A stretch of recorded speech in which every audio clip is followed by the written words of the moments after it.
Good morning, welcome. This is Fran Penberthy, back here for reason 4 of 6 reasons why our bodies just won't release that fat.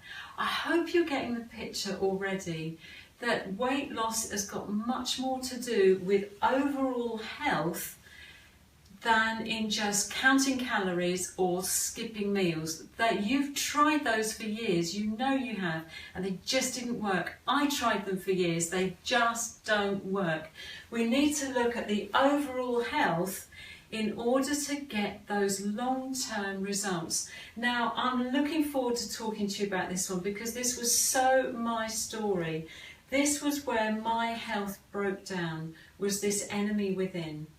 And it didn't matter how many times I tried to lose weight by all kinds of things, nothing worked because I needed to stop and learn about this and address this, and then I could lose the weight. And this was, say, I don't know, 10, 15 years ago. And since then, my weight has stayed very stable. I'm not as thin as a stick and I don't ever want to be. I feel a very happy weight and it just stays stable. I don't roller coaster anymore. My weight was always roller coastering. It doesn't now, it stays steady and I'm really happy with that. So I want to talk to you about this, and what I'm going to do today is tell you what this is, how you can find out if this is perhaps your problem too, and then I'm going to start to just paint the answer for you so that you've got some information you can go away with and take action on straight away.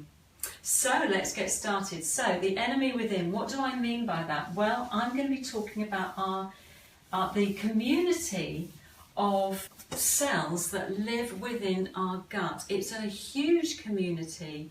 It weighs, in weight, it weighs 4 pounds. This is the community that we've got. It's like a whole world that's living within us. But there has to be a very happy balance, because this world is made up of friendly bacteria who actually benefit our health, bad bacteria who wouldn't, and certain yeasts like Candida that wouldn't benefit our health either.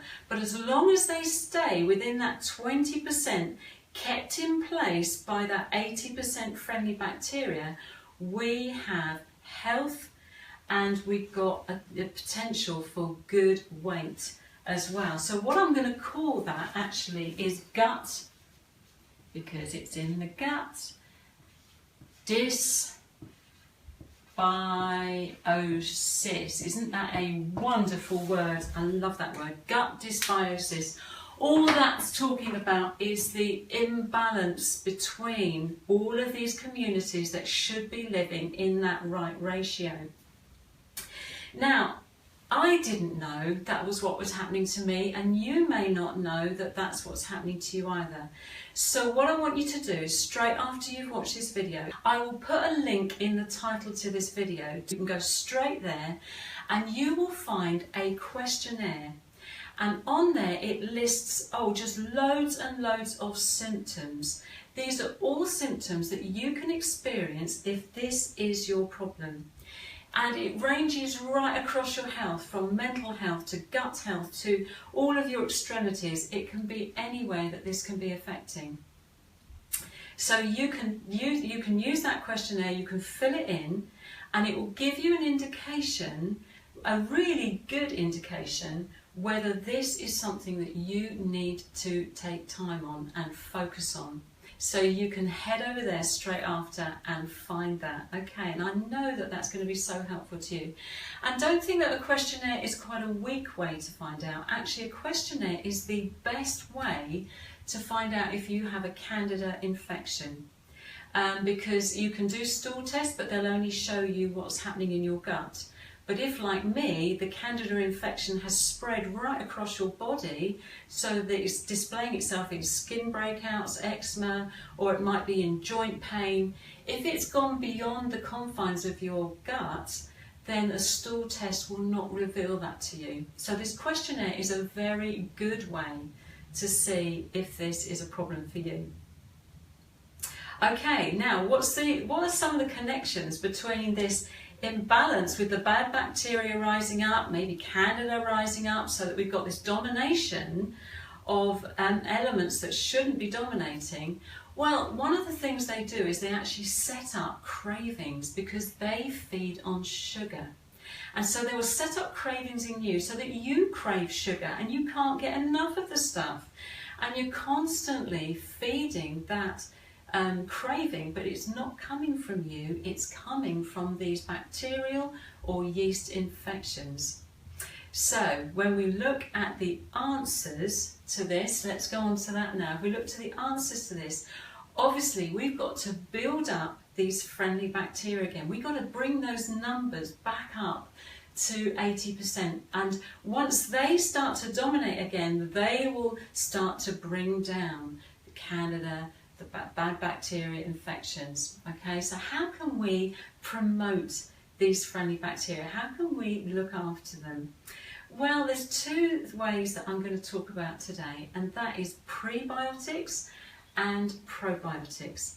Now, prebiotics are actually the food that the friendly bacteria feed on. They don't feed on your refined sugars, they feed on a particular type of fibre called oligosaccharides. And that's like a sweet fibre that they feed on. Now, this is a fibre that doesn't get broken down in your stomach or your small intestines, it gets all the way to your colon.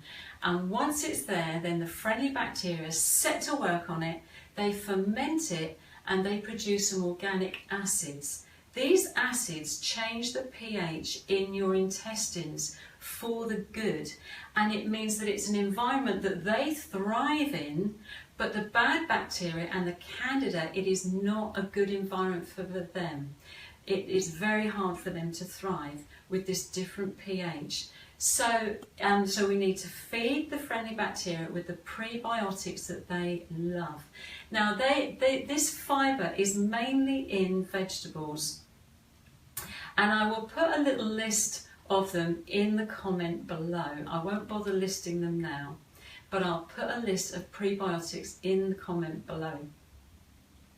Probiotics, what does that mean? That means that we're actually eating friendly bacteria and allowing them to take up residence within us and boost those numbers, bringing it back up to that 80%. And one way is kefir, because we're looking at fermented foods. Fermented foods have got friendly bacteria in them. And so kefir is a great way. There's kombucha, there's kimchi, there's different ways that you can eat fermented foods. And so yeah, get into them, they're wonderful. I hope you found that helpful. I know I'm skimming the surface, but I think there's enough there for you to go and take action on today. And there are also, with these infections that you can get in your gut, there are a lot of very good antimicrobial herbs that are very efficient at dealing with these things. And what I'll do is I'll talk about those on another week, because I don't want these to go on too long. I want to keep them short and concise. So I hope that's been helpful. Show me some love, say hello, let me know you're there, and share this around, let people know about these bigger issues. And I'll see you next week for reason 5. Thanks a lot. Bye.